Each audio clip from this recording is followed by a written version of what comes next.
All right, so hopefully we get into 9-2 a little bit. Otherwise, your homework will not be 9-2. But we just talked about 1. Now 2, people got a little tripped up on. And I think it was because in number 1, there's no commas. There's no grouping symbols. It's just 3 times a number divided by 5 is 33. Now, we could have put a comma right there to make life easier.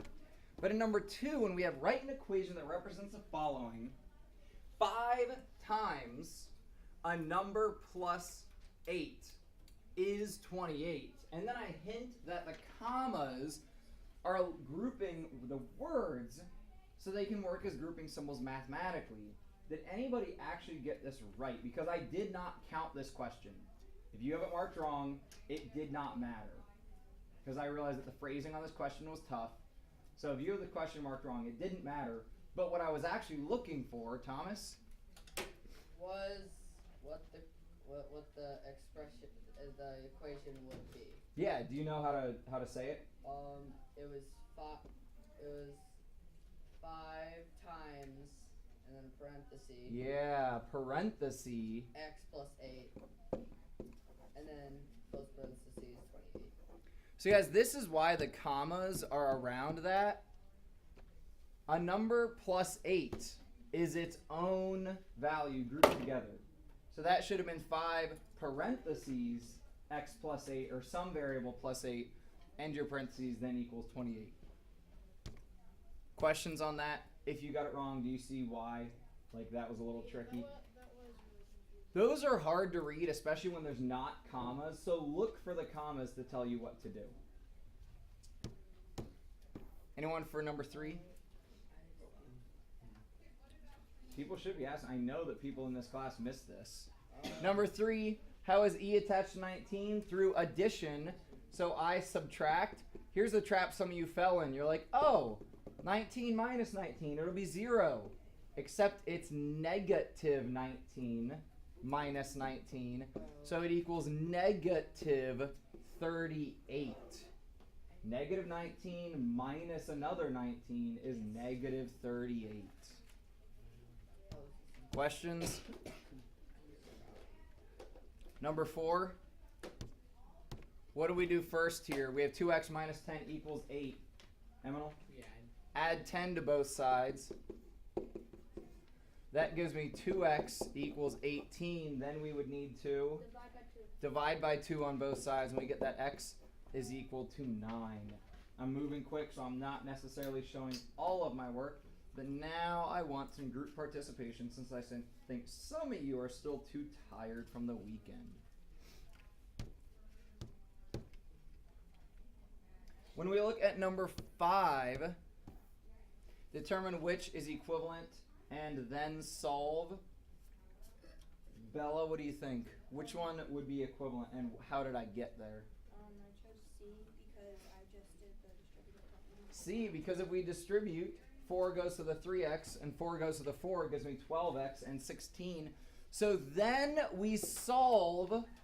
Some of you didn't solve and you got away with it, because on some of your papers I think I was just grading quick and I didn't look for the solution. What would be the first thing that I do to both sides here, Eli? I still didn't find your test, so you need to look through your stuff and I'll look through my stuff, but I don't think I have it. Subtract by 16 on both sides. We would subtract by 16 on both sides. Now what's weird about that and what threw some of you guys off is then you get 12x equals 0. At this point, you should be able to figure out what x is. Yeah. It's got to be 0. The only possible way that multiplication can equal 0 is if one of them is a 0. So their x has to be 0. Not a trick question or anything. We just get, even if we do the division, 0 divided by 12, if you have 0 cookies and you divide them to 12 people, everyone gets 0. If you divide 0 cookies and 0 friends. 6, if you haven't figured this out, I realize that you guys aren't going to ask for these, so I'm just going to do all of them quickly. What would we do first here, Crystal? Subtract 10 from both sides. That gives me that 2x is equal to 10. If I want to center it up on my equation, I could put it there. And then I would, Brennan, left of the classroom. Karina? I have 2x equal to 10. How do I finish? I divide by 2 on both sides. And I get that x would be equal to 5. If you guys got these incorrect, you should be writing down the correct solution so that when you work on your progressing to mastery, you've got it. Eli, did you find your test? Yeah. Why'd you take it home?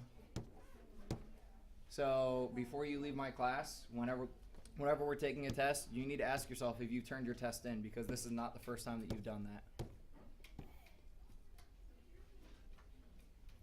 Can you self-grade and then turn it in to me at the end of the class? Okay, because I don't want to take your test right now because then you won't be able to see what you did. On number 7, I asked you specifically not to give me decimal form, yet some of you did. I should have marked it straight up wrong, but for some reason when I'm grading, I'm like too nice because I think I'm not looking at you. I'm not frustrated. I'm at home with a fire in front of me. It's a nice environment. So some of you guys got away with it. But what should this be? Who knows what this should correctly be? Bunger? 2 and 6 tenths or 2 and 5. Or 2 and, sorry, 2 and 6 tenths. Don't give me a decimal. Not as a decimal. What it should be, This isn't a decimal. 2 and 6 tenths Let me is finish. Or 2 and 3 fifths.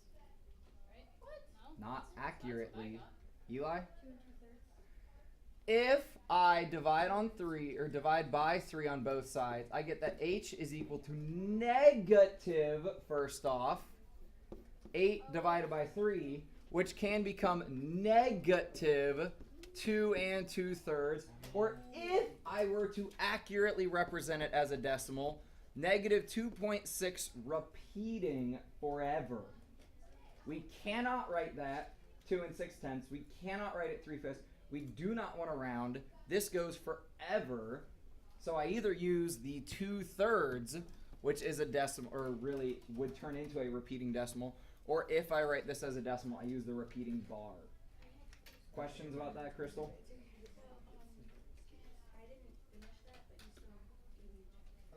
I think your work looked good. You had done the division on both sides.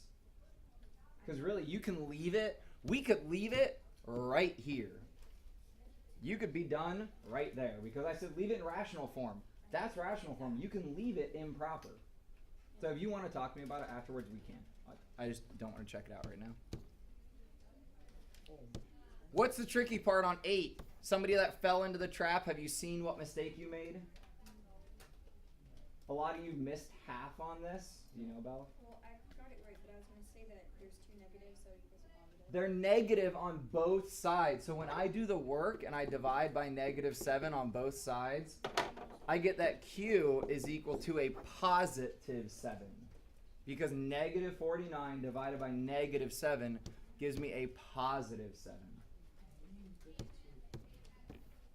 Now, a lot of us forgot what we did to solve these in class, and we did a lot of them, and it was even a prize problem one day.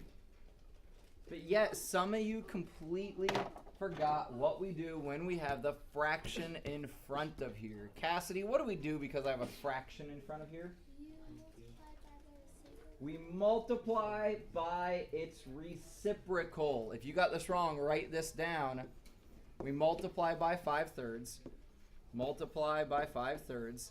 Now this one I turn into a fraction, so I put my 15 over top of a 1.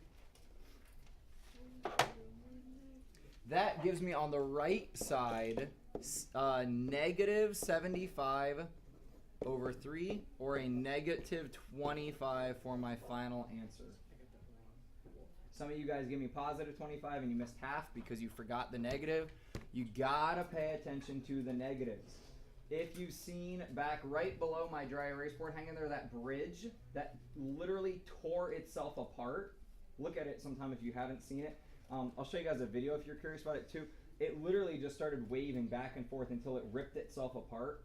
All of that happened because the engineer forgot a negative as he was doing the work. Like they tracked down where the mistake in his work was. He forgot a negative. Where was it? I forget. You can look it up on YouTube. It happened a long time ago, so the video is like old. It's like black and white, kind of grainy, but you can see it. Like it's pretty bad. And like everybody got off the bridge, nobody died, so it was okay because it started waving like really big, and people were like, "I'm not driving across that. I can literally see it moving. I'm not going to drive across a bridge that I can see moving." Did they fire the engineer? He had to pay like tons of fines or something like. I mean, it was his fault that the bridge collapsed. But a lot of those projects, you have insurance on the project, so hopefully he didn't have to pay it out of pocket. Again, we had a fraction in front of my variable. So, what do we do, class? Multiply by its reciprocal. Now that reciprocal is 5/4. Again, these numbers work well with each other. I can actually cross cancel here if I want. My 20 and my 4 share a common factor of 4. So this would become 5, this would become a 1. And I really get, hint, hint, trick, trick, the same exact answer Whoa, as the oh question my gosh, before. Illuminati confirmed. Same exact answer as number 9. Questions?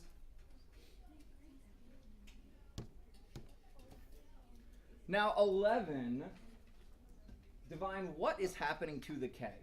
What operation is being done to it? Division. So how do we undo that? Multiplication. All we do here is take both sides of your equation and multiply by what we had divided by. Now here's what's weird. This one, well, not exactly weird, but this gets really small. But I didn't say anything about number 11. This could be a decimal. A couple of you came and asked me. I said nothing about it. It can be whatever you want it to be. When you do this math in your calculator, you get that it's negative. Do not forget your negative. 0.245. The only reason I ever ask for things to not be decimals is when they repeat forever. This is a terminating decimal. It's fine. Questions on 11? Preguntas? That's questions in Spanish. No crazy. Isaiah, what do I do first in number 12? Last one on the front.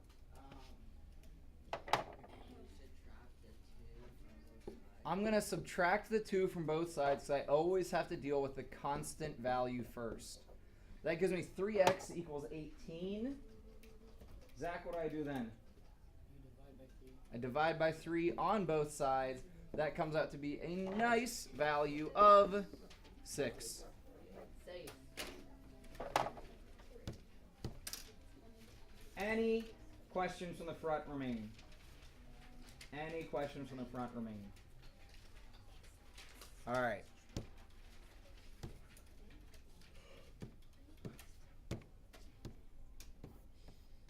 Now this is where it gets a little bit more difficult because the word problems start on the back. So the last just equation, I couldn't get it formatted to be on the front of the paper, but I was trying to make the front just equations and the back word problems. So 13, the first thing I would want to do here, he's absent. Emmanuel, what's the first thing I want to do here? Subtract by 5 on both sides. Why is this a little bit more difficult? Because there's negative. Yeah, my right side is a negative. So since I'm going further down, and this is where some of you made your mistake, this becomes 3x equals negative 12. Check that you have that negative 12. Some of you forgot how to do that subtraction. Then to finish us out, Katie, how do I get my x by itself here? I divide by 3 on both sides. Don't forget your negative. X is negative 4. Questions? Now 14 essentially gives you the equation and then gives you part of it. The length is 3.5 feet, so we know that can plug in for the L. So when I set this up, I say, okay, perimeter U equal 2W plus 2L. Well, I also am told that the perimeter is 12 feet, so I can replace that with 12. I don't know what the W is, but I do know that the length is 3.5. I can then simplify, which is always that first step. 12 equals 2W plus 7. I then want to get rid of the constant value or get rid of that 7, so I subtract 7 on both sides. That will take me to, on the left side, having 5, and on the right side, having 2W. I then divide by 2 to solve. My length was 3.5. My width comes out to be 2.5, and you'd want to either put the apostrophe to be feet or put your label of feet. Questions on how we did that one? Expect extremely similar word problems on the Progressing to Mastery. Expect extremely similar word problems. Now this one threw a lot of us for a loop, and I very clearly tried to say a snowmobile, each snowmobile is $35 and then $12 for every hour. The 35 is like the flat fee that you have to pay just to get the snowmobile, and then it's $12 every hour. How do I set this up in an equation since I'm renting 2 of them? Bunger? Put everything into a parenthesis and then put a 2 on the outside. I know a snowmobile is $35 plus $12 an hour. We are renting 2 of them, and the total we spent was $130. A lot of you should be writing this down because a lot of us got this wrong. Now I could start with distribution, and that would be totally fine. Or if I don't want to distribute, I could start with division. I could divide by 2 here and divide by 2 here. That then gives me what they spent on one snowmobile. Guys, you could have also looked at this problem and reasoned it out. If they spent $130 for 2 snowmobiles, if you just cut that price in half, that'll be what they spent for one, which is actually just what I'm doing on the right side mathematically. So that's $65 that they spent on one snowmobile, and that's 35 plus 12H. Now some of you find this hard, so you might flip it around, do 12H plus the 35. So if you want to do that, 12H plus the 35 equals the 65. That might be easier for you to see, because the first thing we want to do is get rid of that initial fee that they paid. So when we get rid of that fee, 12H now equals 30. Then when I do the division, notice that the problem says it's prorated to the nearest 15 minutes or quarter of an hour. So 30 divided by 12 comes out to be 2.5. So they had them for 2.5 hours. Now the only other answer that I would have maybe accepted is if you put like they paid for 5 hours, because they paid for 2.5 on the one and 2.5 on the other. They only had them for 2.5 hours of the day, but they paid for 5 hours worth of snowmobiling. So a couple of you had that as an answer, and I let it slide depending on if your work was supporting it. Questions on 15, because that one was tough. You got to analyze 2 snowmobiles. What does each one cost? How do I evaluate that? No questions on that? So if you have no questions on 15, I want you to take a second and look at 16. If you got 16 wrong, try to set it up. Try to set up how you would do it correctly now that we did 15, because it's exactly the same. We have a charter bus service that charges so much for one bus. Notice it says for a bus. So it's a flat fee of $175, $2.50 per mile. And then they get 3 buses for $1,875.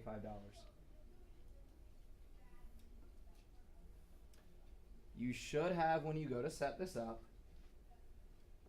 3 times my flat fee $175 plus my $250 per mile will equal my $1,875.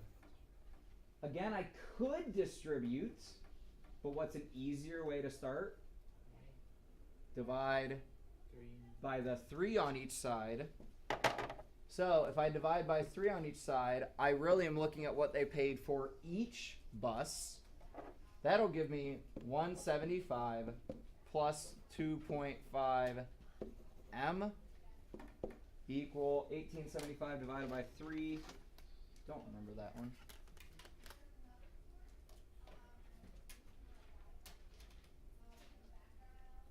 $6.25. Oh, I should have been able to figure that out. Then again, get rid of your constant. Subtract the 175. Subtract the 175. 625 minus 175. What do you get? Well, to get rid of the 75, we have to borrow another 50, so that would take me down to 550. Take another 100 away, takes me to 450. Then I divide by the 2.5.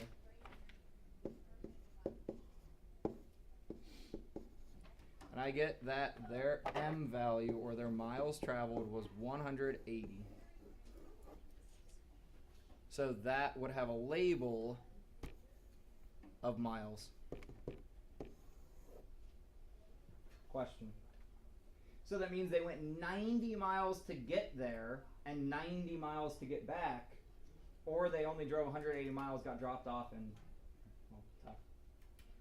Find your way home. How long would that take driving at an average rate of speed, a normal like 60 miles an hour? Oh, wouldn't it 3 be hours. like 2.5 hours maybe? 3 hours. 2.5 of you are speeding. Yeah. So most of the time when you try to calculate how far you can get, you say I can go about 60 miles in an hour on the highway. Because the speed limit's like 65, but you won't always be traveling that fast. Sometimes it's faster than that, so you might make up a little bit of time. You'd budget about 3 hours to go 180 miles. Yeah. Because that was the sum of all 3 buses. So what you gave me is like what they paid for total, and your work supported it. Oh, wow. So if you took your 540 and divided it by 3, you'd get 180. No, you get, so if you divide your answer by 3, you get your 180. Make sense? Yeah, that makes sense. I thought I got it wrong. Yeah, you gave me the total miles they paid for.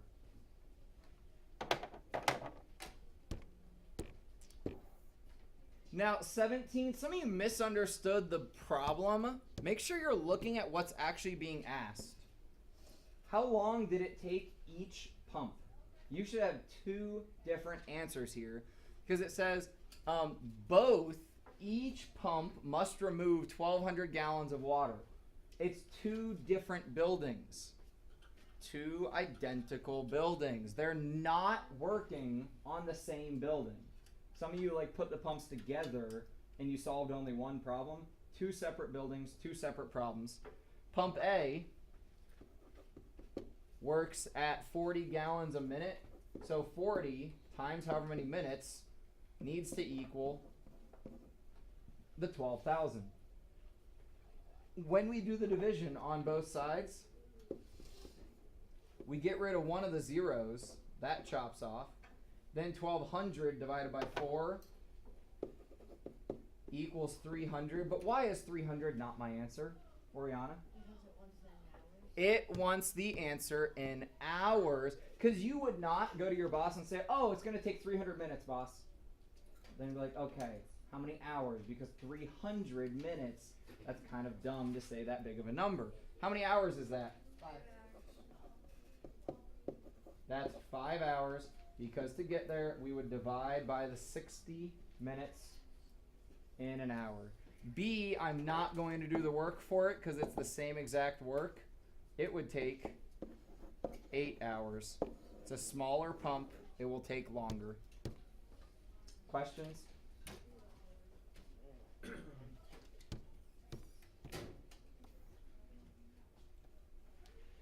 $18, some of you overthought it. I even rewrote this problem this year to try to be easier because I used it last year also. This is the equation you should have had set up. 20 plus 4 times the number of chirps per minute will equal the temperature. Or sorry, will equal T will be the temperature when that happens. So if we count the number of chirps in a minute, sorry, I just missaid that a little bit. This is going to be our temperature, not our chirps. Some of you guys solved and gave it the wrong label. I crossed out your label and wrote the correct one. We're solving for temperature. Notice it says, what is the temperature? So we get rid of our 20. That would give me 4T equals 340. Then I divide by my 4, and T should have been 85 degrees Fahrenheit. When we talk about temperature, you have to label whether it's Fahrenheit or whether it's Celsius. Thomas? I got that and you put a question mark. Because your work, if I remember right, was like crazy all over the place.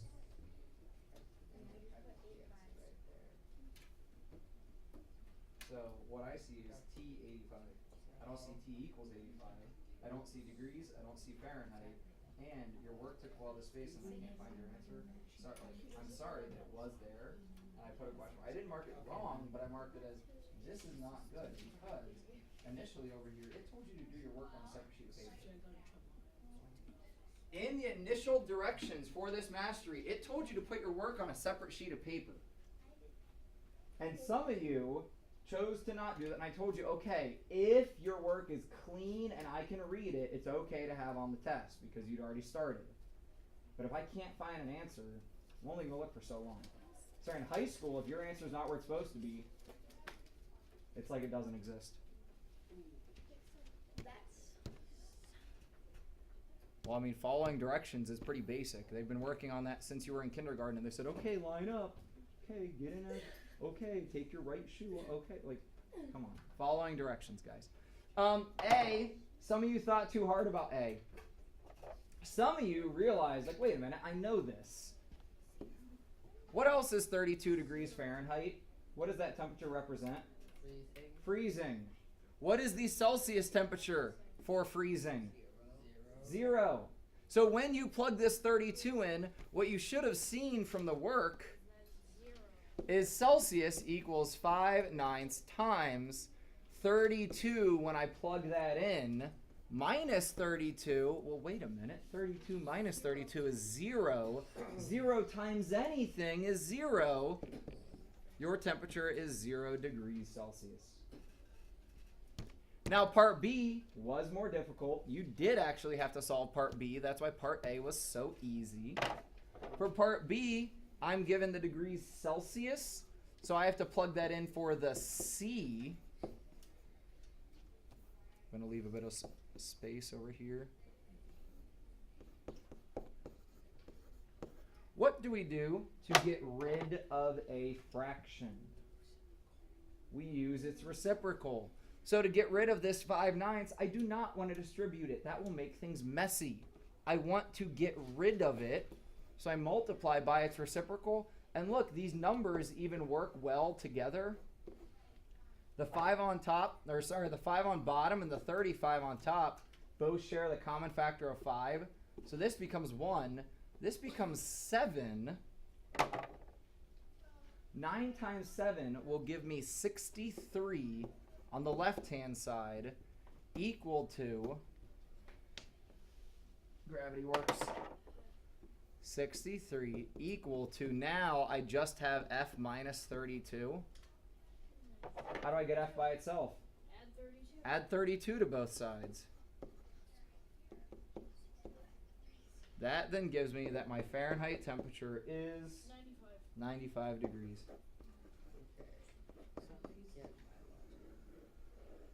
Questions on that one? That one was a bit more challenging. Now, if you want to talk to me about the exemplary problem, come talk to me at some other point. I don't want to take the time to do it now because I want to take questions from last night, or like the homework over the weekend that is due tomorrow. It's due like at the end of the day tomorrow, so you still have tomorrow to get it done. But I would like to take any questions from 9-1 that we have. Thomas? Do you have any prediction of how I got 342? On that last one? Yeah, on 19. No idea, man. Okay. You did something weird with your multiplication.